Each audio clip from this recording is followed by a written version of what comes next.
For 13 terrifying weeks in 1888, one man turned London into a city of fear. He attacked without being caught and vanished without a trace. I'm left behind a mystery that has survived for more than 130 years. Who was he? A doctor? A butcher? Or someone hiding in plain sight? In this video, we are diving into one of history's most chilling unsolved mysteries, the hunt for Jack the Ripper.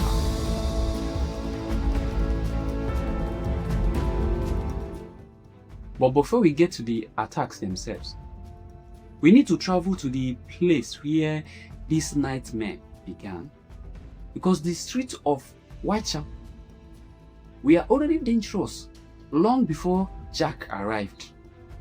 What happened there created a perfect hunting ground for a monster. Whitechapel wasn't the London you see in movies. This was the forgotten side of the British Empire. A maze of narrow alleyways, cramped lodging houses, entire families squeezed into single rooms. People slept wherever they could find space. Many woke up each morning not knowing whether they would eat that day. For women, survival was even more harder, and for many, prostitution became the only way to earn enough money for a bed at night. Hundreds of vulnerable women walking in dark streets every night. Many had no family nearby, no protection, and no safety net. And that raises a disturbing question. Was Jack the Ripper simply a killer, or was he someone who understood exactly how invisible his victims were?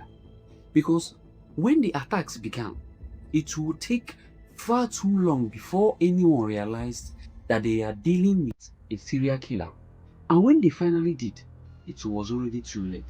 What happened next wasn't just one crime, it was the beginning of a nightmare that would terrify an entire city. On August 31st, 1888, the body of Mary Ann Nicole was discovered in Box Row. At first glance, it appeared to be another tragic death in one of London's roughest districts. But investigators quickly realized something was different. Something about the injuries suggests a level of violence that shocked even experienced officers. Then just 8 days later, another victim was found, Annie Champman.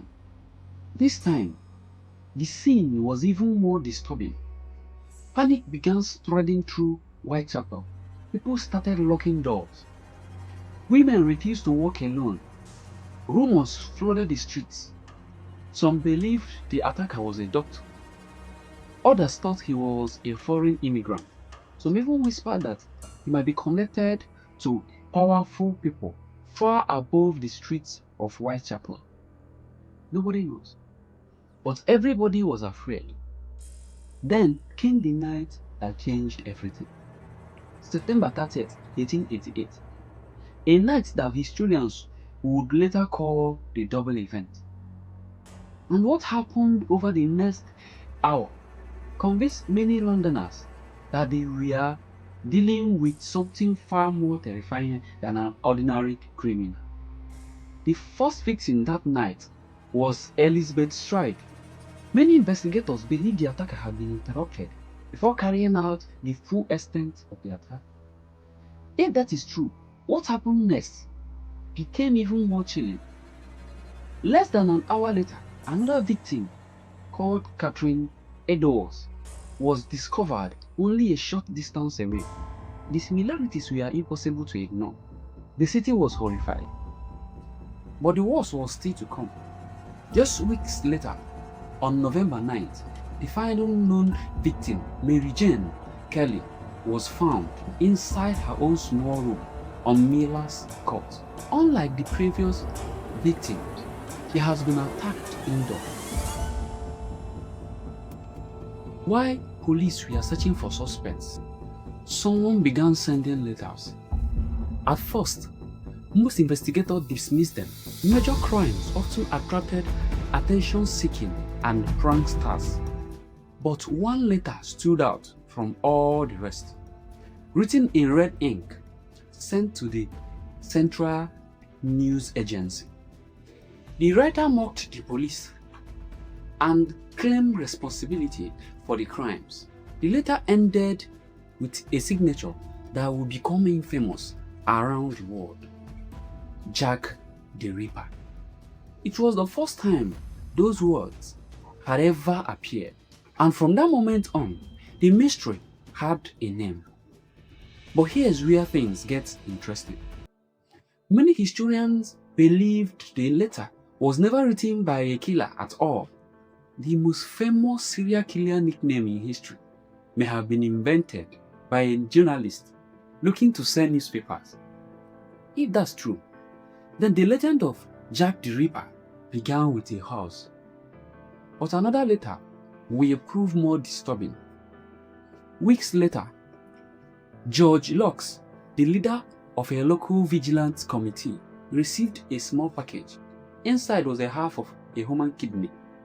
Along with it was a crude note known today as the From Hell letter. The writer claimed to have eaten the other half. Naturally, the package caused outrage and panic throughout London. Doctors examined the kidney and suggested it may have belonged to a woman around the same age as one of the victims. Was this truly a message from the killer, or was it a sick prank by someone seeking attention?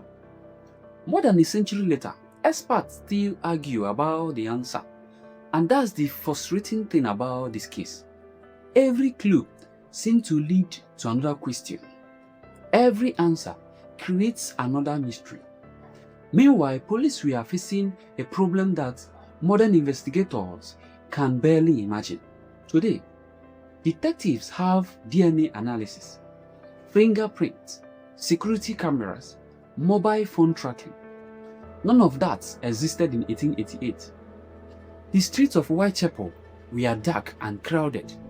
Witnesses' accounts often contradicted one another, and fear began to distort people's memories. Everyone seemed to have seen something, yet nobody seemed to know anything useful.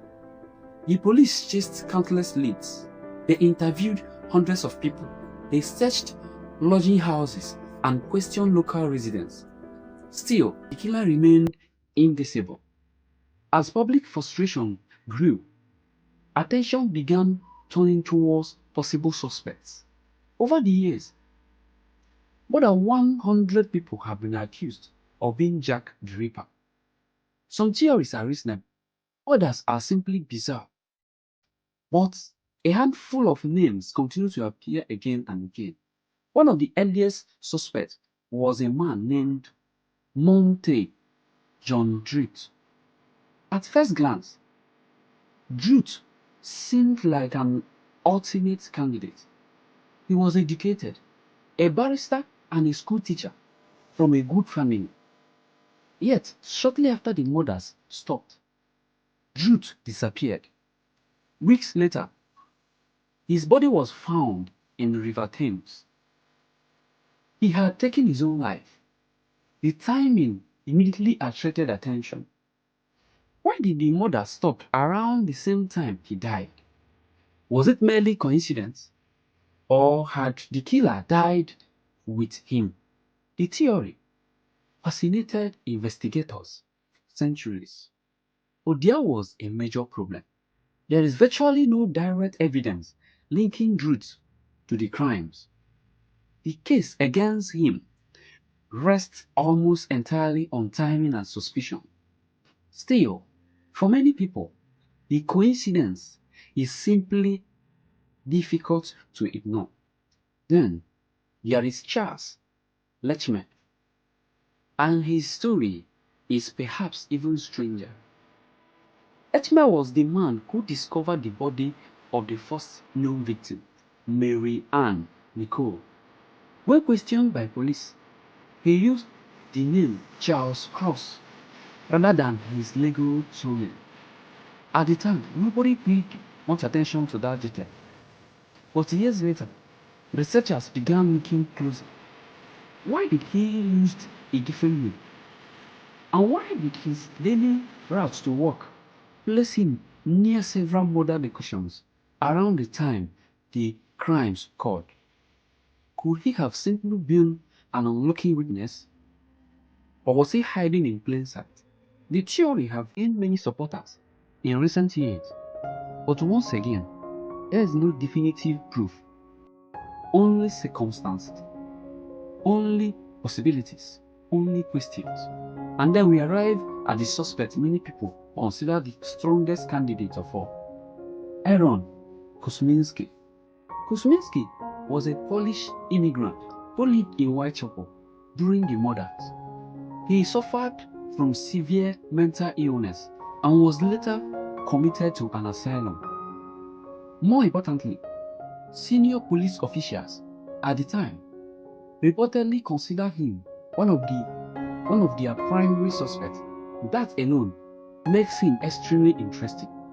But then came the development that seemed to change everything. More than a century after the murders, researchers claim to have found DNA evidence linking Kosminski to one of the victims. Newspapers around the world exploded with headlines. At last, people thought the mystery had been solved. After 126 years, Jack the Ripper had finally been identified. Almost immediately, critics began challenging the findings. Questions emerged about the originality of the evidence. Questions about contamination.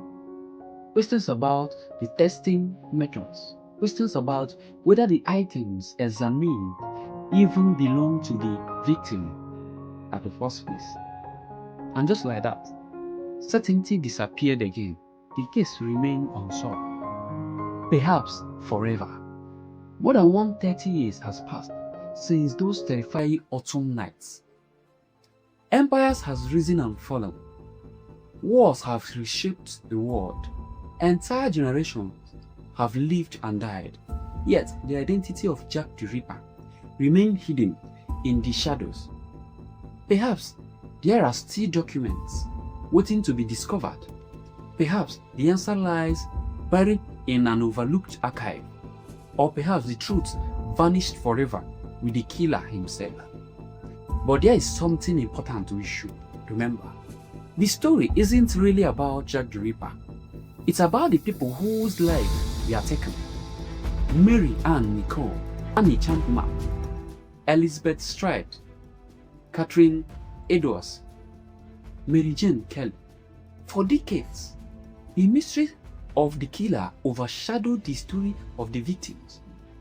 Yet, they were real people, mothers, daughters, friends, human beings struggling to survive in one of the harshest environments in Victorian England. Their lives mattered long before the murders made them famous. And perhaps that's the greatest tragedy of all, that the world remember the name of the monster more easily than the names of the women he left behind.